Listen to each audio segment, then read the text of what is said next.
Namaskar. By now, you must have known that what is emphasized in Jain philosophy, what is the main aim of life, and you must know that the main aim of life, which is the ultimate aim, is emancipation of the soul. So, we will discuss now in the two lectures this process of emancipation. The first thing we must know that the union of soul and karma is temporary. Karma is bond and then it shades, Once karma is delivered, has delivered its fruits, it separates from the soul and migrates to space as karman or karma vargana. However, any reaction of the soul to the karmic fruit via physical, mental and emotional activities further attracts karma or karma vargana and binds new karma. Hence, the cycle of cause and effect continues ceaselessly. So, this is a continuous process, as we know. The karma binds and the karmas are shed, But the karmas are not exhausted by this process. And this does not mean that we are helpless at the mercy of our karma. And this point has been emphasized earlier also. I am repeating some of the points which are important to understand what I am going to talk to you today. This is the essence of Jain philosophy. According to it, each soul can, through conscious deliberation of its innate powers, transmute, subside and eliminate the obscuring karma. Each contaminated soul has the potential to emancipate itself. However, this potential may be realized only when the soul incarnates itself as a human being. So, this is an important point to note, that only human beings have the capacity or are in a position to emancipate themselves. No other life form can do it. Even the demigods, that is, the beings who are living in heaven, can liberate or emancipate themselves. A soul who is in heaven, if has to emancipate himself, has to take birth as a human being, and then only in the human form that the emancipation is possible. In this respect, the humans are considered to be at the highest position in the universe, because it is only the human form that can try for emancipation. Even the demigods must eventually pass through the human form for seeking emancipation. What motivates one to seek liberation or emancipation?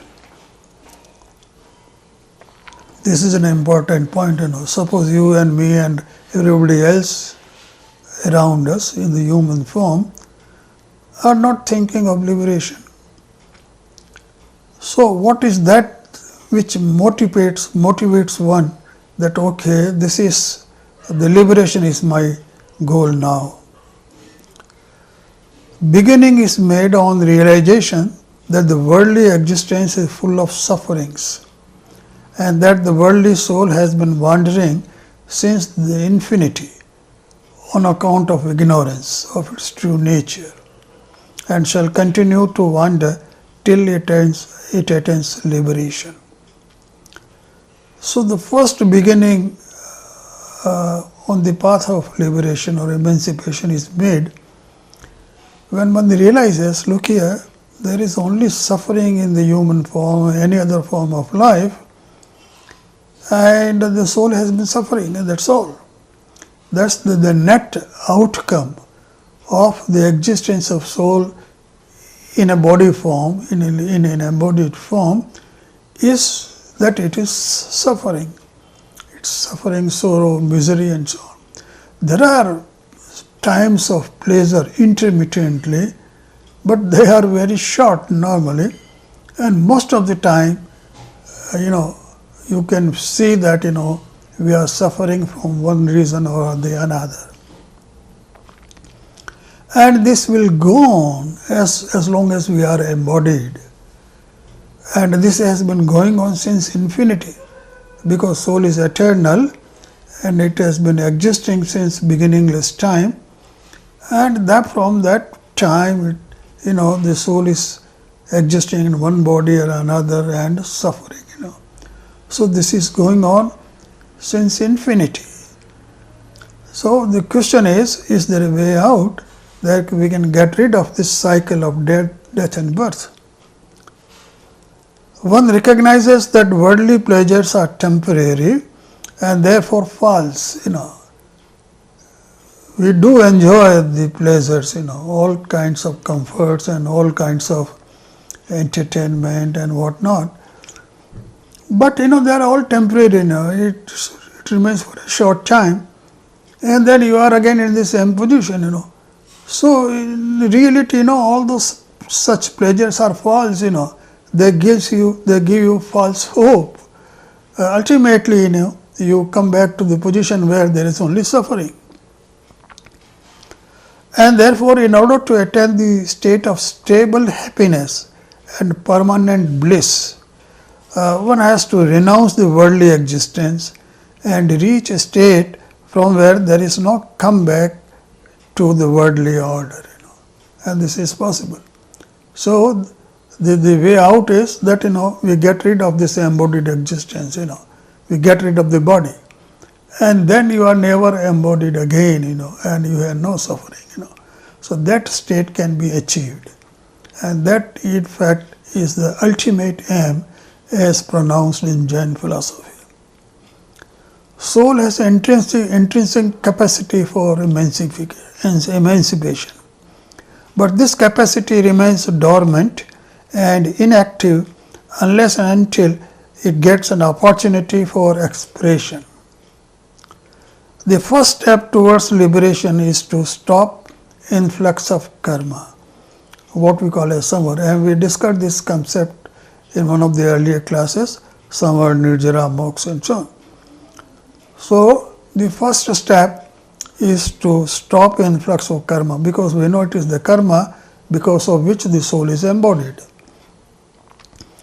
And this involves inhibition of causes that allowed influx of karma. So if you to stop influx of karma, you have to inhibit the causes of influx. Inhibition is fivefold. How this can be done? This can be done by right belief, abstinence, absence of remissness or what we call a vigilance, absence of patience and absence of activity. These are 5 means to stop influx of karma. Right belief consists in firm conviction in the truthfulness of the tenets propounded by the omniscient Lord, Mahavira. So right belief means you must have a firm belief what has been said by Mahavira, and what he said, 7 fundamental truths about which we talked earlier. So one must have a firm belief in 7 fundamental truths propounded by Lord Mahavira. Abstinence consists in the renunciation of the sinful propensities which are the nature of sinful activities or internal craving. So you must give up these sinful activities. Renunciation follows the stage of right belief. If you have right belief, you have gained right belief, renunciation will automatically follow, because then you are now worried about the well-being of the soul and not of the body. Remissness is absorption in the self, that is full awareness of the self. Now, absence of patience means absence of anger, pride, deceit and greed. All these stages of inhibitions can be attained by ascetics. who have renounced the worldly pleasures. This is the real situation, that we, the householders here, are not able to pursue that process by which we proceed on the path of liberation. That's a very difficult path, as I'll tell you just now, and we are not in a position to treat that path. So one has to have ascetic life, become a monk in order that you can do that. Then you have no responsibilities of your family, your society, and so on. Then you are all the time engaged in the pursuit of emancipation. Absence of activity is possible only when the ascetic practicing the strict code of conduct, which we will describe now, has eliminated his psychical karma and has reached the state of omniscience.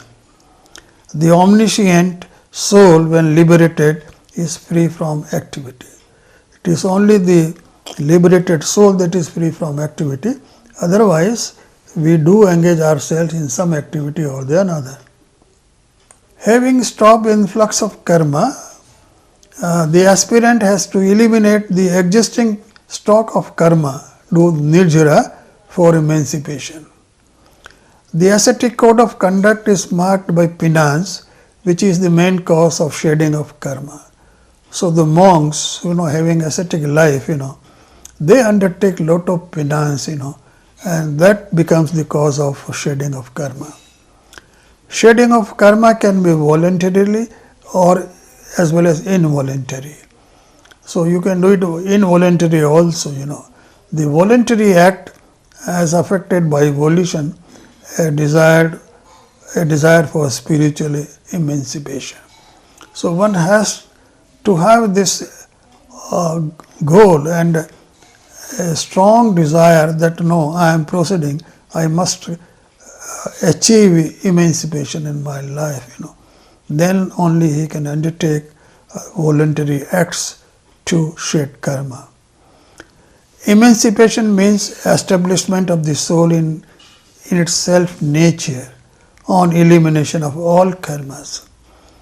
The term liberated, enlightened, emancipation or emancipated, great soul, great lord or lord, they are all synonyms. The number of emancipated souls is infinite, and they are never embodied again. Infinite souls have achieved emancipation in their life. They have liberated themselves. So you don't think that you are the only one who is doing it. Infinite souls have done it in the past. Just after emancipation, the souls move up to the end of the cosmic universe. That I showed to you where is this place when I talked about cosmology. It's known place known as the Siddhashila. So the soul, when liberated, moves to Siddhashila in one samaya, at once. The difference between the ordinary omniscient and Tirthankara is that the latter can reveal and preach the truth and found a religious community, while the former cannot. Both kinds of soul, whether it's omniscient or a Tirthankara, they are, they will be liberated. They have eliminated their psychical karma. But there is a difference between these two. Tirthankara he preaches religion, he founds religion, whereas an omniscient, ordinary omniscient, does not do it. And although he gets liberated, but he is not founding any religion. Now we come to an important concept of what we call as a three jewels. In the last lecture, when we were talking about yoga, I did mention about right belief, right knowledge, and right conduct. The very important concepts, and they are given such a great importance or a great position in Jain philosophy that they are called jewels, these are jewels, which their value is like jewels, they are very highly valued concepts, So these three and the right penance constitute the path to emancipation. So one going for emancipation has to begin with this. This is the beginning. These three are known as Ratnatraya or three jewels, and are prerequisite to Samvara Nirjara Moksha.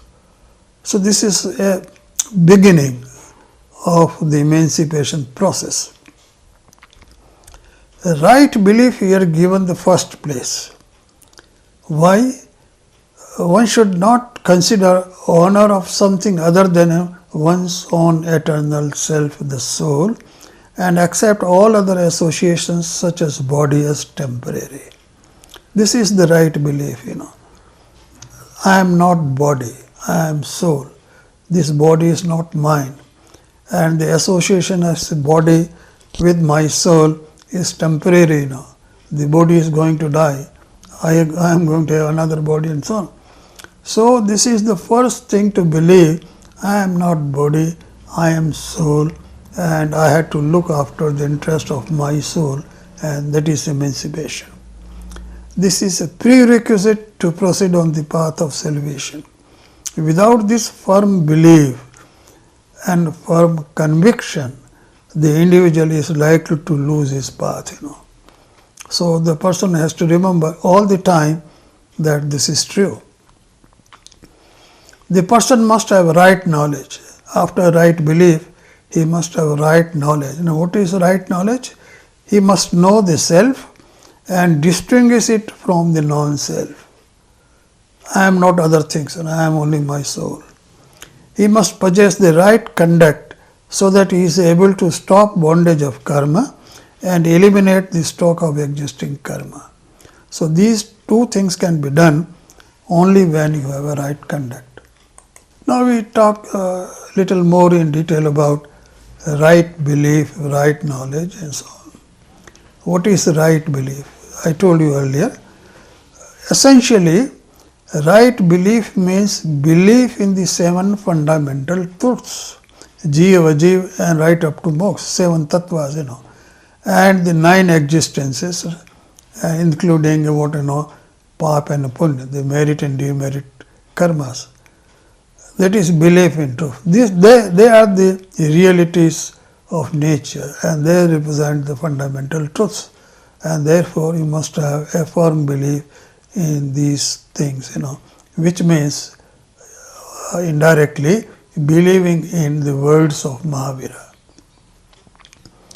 The belief is firm when the person is firm in 8 angas, 8 organs of faith. How do you know that whether the person has a right belief or not? This is, it's difficult to know. But so there are certain tests, and by which you can know whether a person has a right belief or not. So he must have faith in 8 organs of faith, which I am going to describe to you, and he must be free from 8 kinds of pride. What are these 8 angas? These show the positive aspects of behavior, and they are: number 1, free from doubt about the truth of the teachings of Tirthankara. So that's the first thing to start with. If you doubt what Mahavira has said, then you can't proceed. Then you don't believe in the fundamental truth also. Then you don't believe in the moksha. So that way one cannot proceed towards. He must have a firm belief in the teachings of Mahavira, unquestioned, without questioning. No liking for worldly enjoyment. The person knows that there is worldly enjoyments are false. They are temporary. The real thing is suffering. No love for body. So if you love for body and if you are working for the body, then obviously you will ignore your soul. So he must not have a love for the body. Freedom from superstitions. You should not believe wrong things, or wrong faiths that way. maintain spiritual excellence and protect the path. Whatever path is this path you are proceeding on, the path of emancipation, you must be firm, and protect your path. Rehabilitating others in this path. You are proceeding in path because you know it is for your good, and if you firmly believe this, you must encourage and ask others also, look here, you must also do the same. Respect and devotion to spiritually advanced persons and co-religionists, this must be there. You must have respect to people who are already practicing such a path, you must have respect for them. And winning people from wrong practices and beliefs, If you find that your path is correct, you must prevent other people on proceeding on wrong paths or must have a wrong faith. There are 8 kinds of pride, and you have to be free from these in order that you have a firm belief or right belief. So what are these 8 prides? Number 1, you see, Jain philosophy is very good at counting everything, so that you clearly know what it means. So what does the pride mean? The pride means the pride of family. Number 1, you are proud of your family. So I have a good family, powerful family, a wealthy family, and so on. This pride will pull you down. Pride of contacts and connections, Oh, I am a person, I have so many connections, such as a connection, I can do anything through my connections. This is a wrong thing. It's a pride must be given up. Pride of body. Somebody is proud of the body itself, When the body is temporary, you should not be proud of your body. Pride of knowledge. Oh, somebody thinks I am a great scholar. No, this scholarly knowledge is nothing in comparison to omniscience, You should not be proud of knowledge. Pride of wealth. The wealth is going to go anywhere, and you should not be proud of your wealth. Pride of penance. Even people, or maybe ascetics, who are doing a lot of penance, if they are proud of what they are doing, then it will pull them down, So, even if you are doing a lot of penance, you should not have a pride of this. So, a Samyakdarshi must say a person who has a right belief, has compassion towards all living beings, This is, so that is in fact one of the sign of a person having right belief. Then what is right knowledge? Right knowledge is comprehension of the real nature of the object, The real nature of our existence is soul, So this is the right knowledge that I am soul. And if we say that I am body, is a wrong knowledge.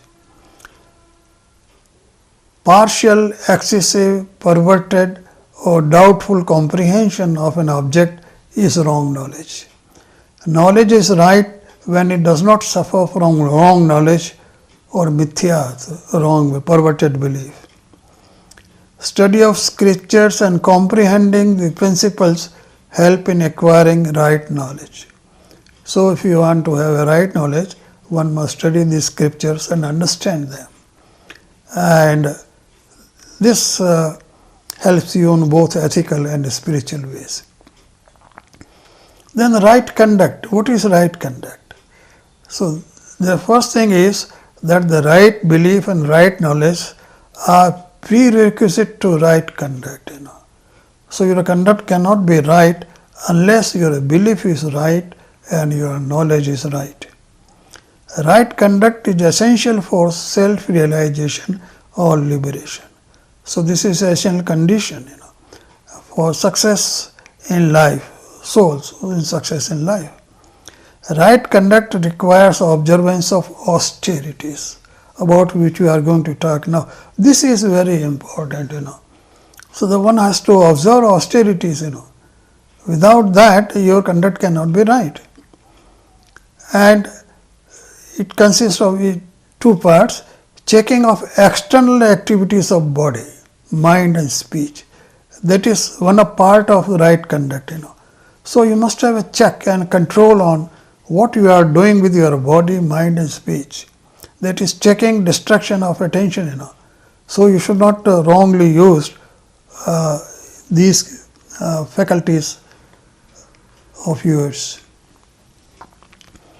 Then the second part of right conduct is meditation and contemplation on the true nature of the soul or the goal, So this is the second important part of your conduct, right conduct. The right conduct is of two categories.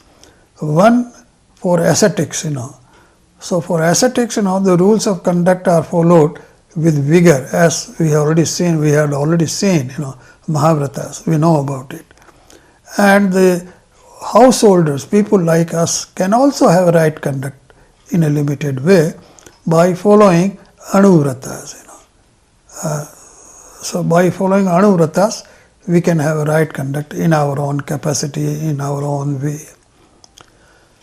Path to emancipation now. In the next stage, after right belief, right knowledge and right conduct, in the next stage, liberation seekers initiate steps to prevent the flow of karma. There are 6 ways to accomplish prevention of karma, and these are Gupti, Samiti, Dharma, Anupreksha, Parisahajaya and Charitra. These terms have no English equivalents, so you have to remember them, but I will explain them as I go through the lecture. Gupti consists of properly restraining the mental, vocal and physical faculties. This is Gupti. And Samiti consists of maintaining vigilance in movement, speaking, accepting required articles, moving and placing any object, and disposing the waste, excreta. These all apply to ascetic life. Next, dharma. What does the dharma mean? It means the attributes that constitutes a spiritually purposeful religion. So we are talking of certain attributes, or qualities in our life, which could be called dharma. These attributes are forgiveness, mildness, straightforwardness, purity, truth, self-restraint, austerity, renouncing, absence of possession and celibacy. These 3 attributes constitute what is called dharma. Some of them we had discussed earlier, but I will quickly go through what does these 10 mean. Forgiveness necessitates the spirit of forbearance and sense of equanimity. Mildness means humbleness, which is a prerequisite to forbearance. Straightforwardness denotes absence of crookedness, deceit, duplicity, etc., and a positive sense of sincerity and honesty of purpose. Purity means cleanliness, a sense of removal of attachment that pollutes the soul, So one has to give the attachment, give up the attachments.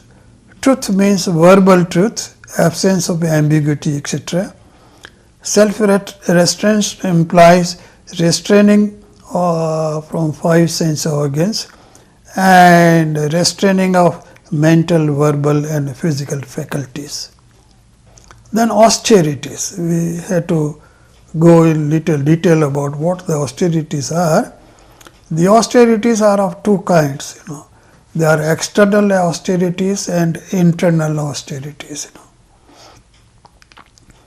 What are the external austerities?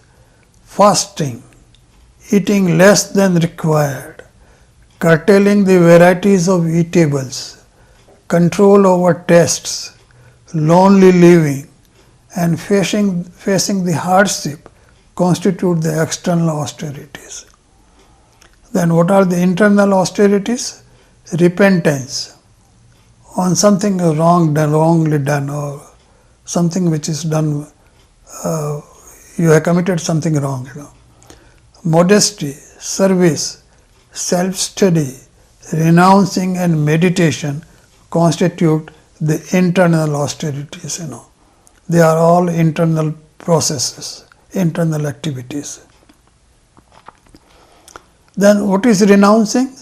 Renouncing can also be of two types, external and internal.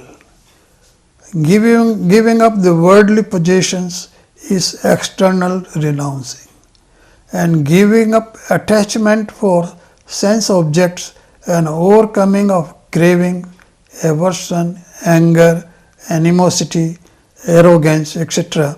constitute internal renouncing. So renouncing external objects and in renouncing internal possessions in a way. Absence of possession is a refinement of renouncing. So as you renounce things, your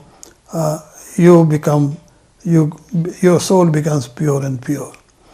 It emphasizes on giving up the sense of belonging rather than on merely giving up the tangibles.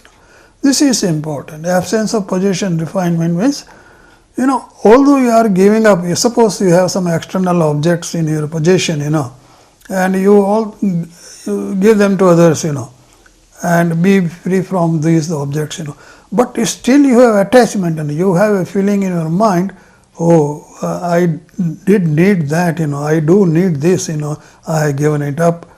If you have that kind of feeling, you have attachment, although you have given it up, that attachment itself is a possession, So that has to be given up. And celibacy is not only non-indulgence in sexual pleasure, but staying within the self and tuned to the soul, So this sexual pleasure must be given up. Okay, but then you should confine yourself to your soul. That is celibacy. Then anupreksha. What is anupreksha? Anupreksha is contemplating about the evanescence, helplessness, worldliness, aloneness, otherness, nature of universe, rarity of right guidance, and the tenets of Lord constitute anupreksha. Means, you must always keep them in mind, anupreksha. It must always remind you, you must contemplate on these things, that these are the things which are not conducive to proceed on the path of emancipation. So you must think that these things are helpless. Nobody can help you, Worldliness, what happens in the worldliness? Aloneness, you are alone, nobody is yours, Otherness, all things are other than you. Nature of the universe, is not you. A rarity of right guidance, and it's very difficult to achieve in life. Remember, whenever you get a right guidance, you must honor. And the tenets of the Lord, them you must keep in mind that these are the real things, the teachings of Lord Mahavira. Parishaha consists of bearing hardship for the sake of staying on the right path. Parishaha means bearing hardships, and that's a part of ascetic life. The ascetic life, if you are not prepared to bear the hardship or put up with the hardship, nobody should go for the ascetic life, because that life is full of this. And this is done for the cause of nirjara, savar. So for the sake of staying on the right path, so that you proceed on the path of liberation, emancipation, and for eliminating the karma. What is this parishaja? What are the hardship, the ascetics have to bear with? I have given a list here. Hunger, thirst, cold, heat, insect bite, unclad state, despise, seduction, moving about, study posture, rough bed, reproach, injury, going for alms, facing disadvantage, disease, thorny grass, dirtiness, honor or award. It's a long list, this 22. Then intelligence, nescience and failure to comprehend are the main hardships. So these 22 hardships are for ascetics and not for people like us, as I told you. It's only ascetics who can really put up with these hardships, and by that way they are able to shed their karma. Charitra means putting the precepts into practice. This is conduct. Charitra means conduct. What is the conduct? Conduct in a nutshell is you put into practice what are the precepts or what has been taught by Lord Mahavira, the Omniscient, as applied to monastic life. This of course applied to monastic life. We also try to do it, but we are not able to follow it completely in our life, whereas the ascetics do. The first requirement of monastic life is gaining of equanimity. He should treat the pleasure and pain at the same level, at the same scale, which we cannot do. That is when a person realizes that he or she is in a position to observe equanimity and maintain peace of mind, he is initiated in the monastic life. So only those people who are prepared to do it and are sure that they will do, then only they are initiated in this monastic life. And then they have to observe all the things which I just now told you. For preservation of equanimity, one should cultivate what he should do. He should cultivate friendship with all living beings, not only human beings. Remember, with all forms of life, he should be friendly. He should not harm any form of life, right up to plants, trees, the earthly beings, the water beings, fire beings, air beings, and so on. So he should be careful about all these living forms. So that is friendship. Then appreciation for the superior. So he should always respect his superiors, who is advanced far than himself or herself. Compassion and sympathy for the afflicted and indifference for the unruly. Even if there is a person who is going to hit you or who is going to harm you in any way, or maybe even prepared to kill you, even then you should be able to maintain a different and indifferent attitude towards such a person. Then only you are a real ascetic. This long prescription of rules of conduct, objects of contemplation, and varieties of austerity is symptomatic of the supreme importance that Jainism gives to moral life of a spiritual aspirant. So what a spiritual aspirant is, you can now imagine, that what a spiritual aspirant has to do and how he has to live his life so that, he proceeds on the path of emancipation. Thank you.